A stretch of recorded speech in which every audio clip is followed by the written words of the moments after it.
และ Google Pixel 7a case มั้ง official Google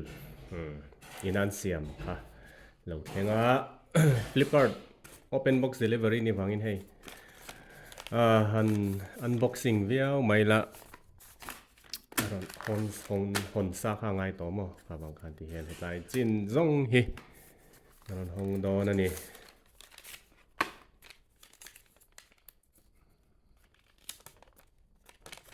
Pixel 7 เนี่ย Pixel case อันนี้แต่เห็นนิน Pixel ตีนเจก้าเลยละมา Google Sign ค่ะว่าโมยเขามีอวาระอังเจ็บนี่เห็นจนว่ามาเสียบอลแล้วค่อยนวมตับงัวชินังนี่ clear case ค่ะก็เลยมาอินเอ็งดูลุดตัวก็ clear case ให้ไปให้เอ็นเด็กพูดต่อหิมอคันเนี้ยหันชูไฟเวดแล้ว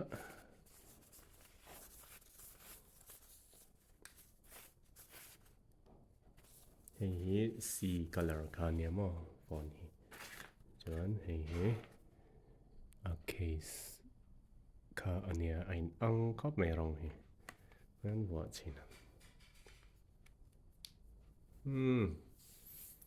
มอยลุตุก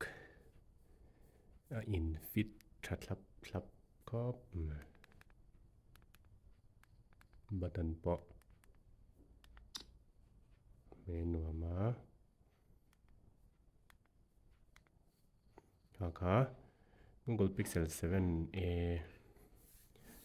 case official case by Google ใช่ไหมนี่agrip hi athare utap